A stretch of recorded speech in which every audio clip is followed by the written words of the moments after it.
Well, I think Azraq Oasis is very crucial for the future and sustainability of Jordan. And any wetland provides a lot of ecosystem services. And what I mean by ecosystem services is that our natural capital, our wetland, protected areas, or seas, rivers, provide us with clean water, clean air, medicine, food, etc. So there's a lot of these ecosystem services are crucial for our human well-being and human livelihood. And unfortunately, these services do not get counted in the GNP, or gross national product. And that's why I believe that we need new metrics to incorporate ecosystem services as part of the wealth and health of nations, also as part of measuring and fostering the progress of societies.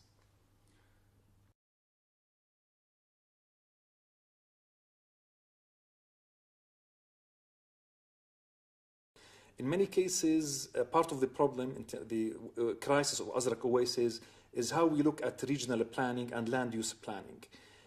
All people were living in Amman city, and all the basically services is being concentrated in Amman city and the periphery, and the rest were looked at as basically not the core, but the periphery.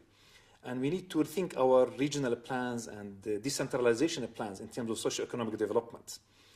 And we always used to have a typical question 2 decades ago while working as a water consultant: shall we move water to people, or shall we move people to water? And in many cases, we end up in bringing too many people to one area like Amman, and the infrastructure, the facilities, the management will be basically at risk. So we need to rethink our way of planning, how we allocate resources, and how we do the right balance and look at the carrying capacity of between geography and economics.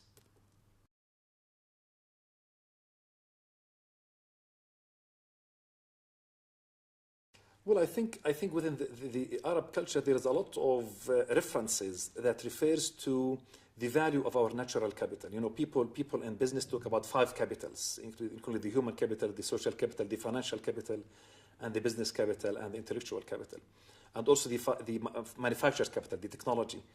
Part of our natural capital, there is some references even in Quran which says that when people lose their social compass, they will destroy their natural capital. I mean, they will lose even communication with other cultures.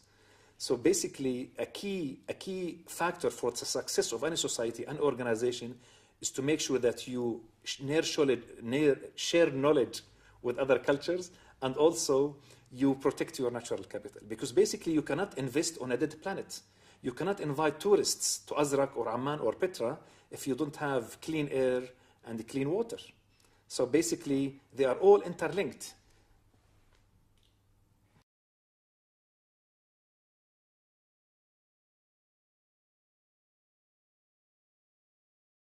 Part of the genuine fabric of the Arab culture is that you need to protect your ecosystem services in order to sustain your livelihood. And when people lose this sense of direction, their social compass, they will lose the ability to harness the wisdom from other cultures. And we say in Arabic that wisdom is something that you should seek for. Al-hikma dallatul al-mu'min. A believer should look for wisdom. And also, you need also to make sure that when people lose their sense of direction, they will not harness the wisdom of other nations, and will destroy their natural capital. And the citation in Quran, in Surah Muhammad, it says, فَهَلْ عَسَيْتُمْ إِن تَوَلَّيْتُمْ أَن تُفْسِدُوا فِي الْأَرْضِ وَتُقَطِّعُوا أَرْحَامَكُمْ.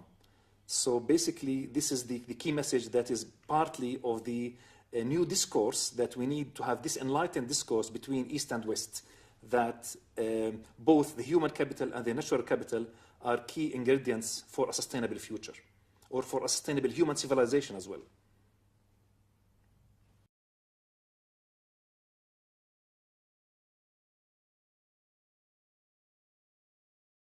Well, I think part of the challenge that we are suffering, part of the new education imported from all over the world, is this type of fragmentation of sciences and fragmentation of disciplines. So people in science, there's a separation between natural sciences and human and social sciences.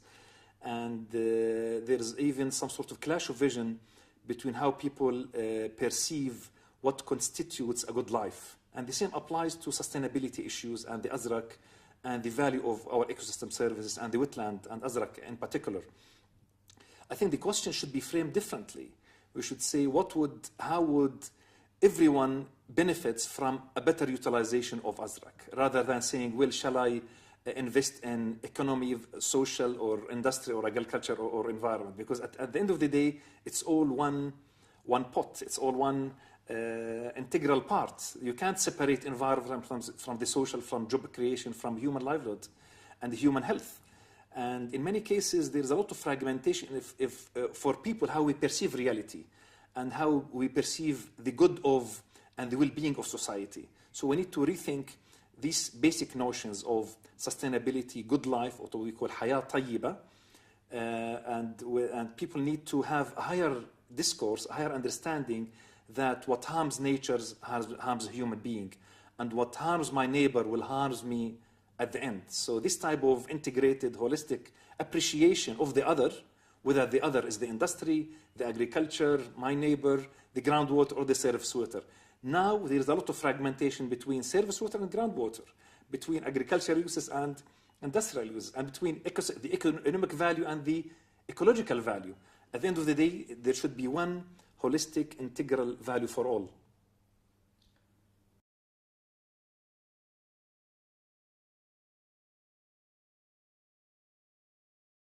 First of all, people need to know facts. People need to appreciate the value of science. And people need to understand the limiting capacity and the carrying capacity of all sciences. And that's a basic key message. People need to understand there are certain limitations and certain constraints for the ecosystem services, for the economic system, and for the economic model. I think also there's a responsibility for scientists and researchers to tell the truth to policymakers, or telling truth to power. And this is a key message. In many cases, science is being used or misused by certain powers to manipulate reality. We need to make sure that basically, as scientists, we communicate truth to power, that there are certain constraints, we need to face reality, and we need to have harmony, balance, and equity between stakeholders. And the notion of equity, what we call adl, al-adl asas al-hukm. If you want to have a sense of ownership, people will have what we call people-centered development. People have a sense of ownership of their resources. They have power over their resources with what we call good local governance, hukm al-rashid. What we mean by hukm al-rashid is good governance, that people have power to manage their resources, people have the power to say, to envision their future resources, to feel that they have the authority to plan and to manage their resources. So this type of decentralized, small scale, empowering the people to have a say, and to empower people to dream, but a realistic dream, a dream without, not to have to be a nightmare. But at the end of the day, people have to create a joint reality, whether people from the different water users, from agriculture, industry, water, environment, or development, or business, need to agree to sit together around a table, what we call it the Azraq Forum, and need to put the facts together on a table, clear facts, clean facts, and create a joint reality for the future based on science and facts.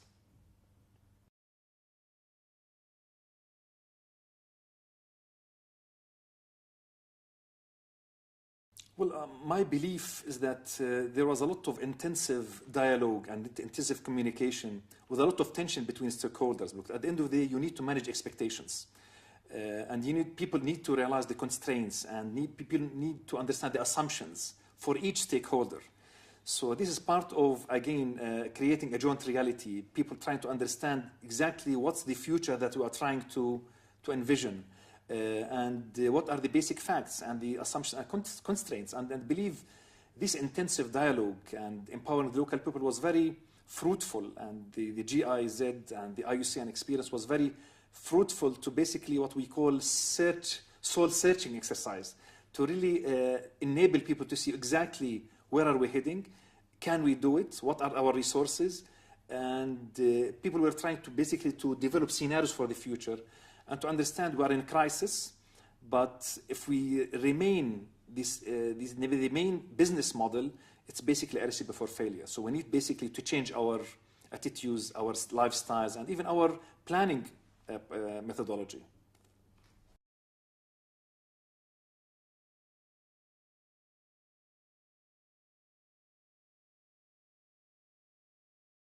I believe that the key message is that we need to enhance two levels of learning. Basically, in this part of the world and many other parts of the world, there is an emphasis on individual learning, but still the organizational learning and societal learning, or what I refer to as civic intelligence, الذكاء المجتمعي, is missing. And there is a lot of intelligent people, and the Minister of Water and Minister of Environment and all ministers in this part of the world.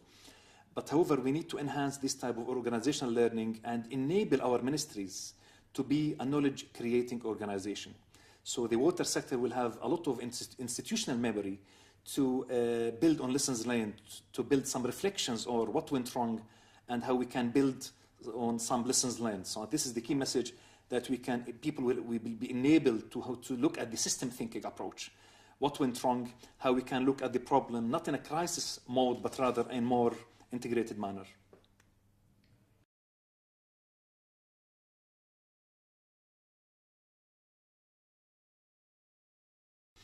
I would like to see, looking back in the 70s and how Azraq was basically a Ramsar site. So it was basically an attraction point for species. It was an attraction point for tourism, for ecotourism. And it was basically an income-generating enterprise. I would like to see Azraq basically as a habitat for species, an attraction point for ecotourism, and also a place where basically we can apply what we call sustainable livelihood framework, where all the 5 capitals, the human capital, the social capital, and the natural capital, and all other capitals are being incorporated for a sustainable livelihood. Thank you very much. Thank you.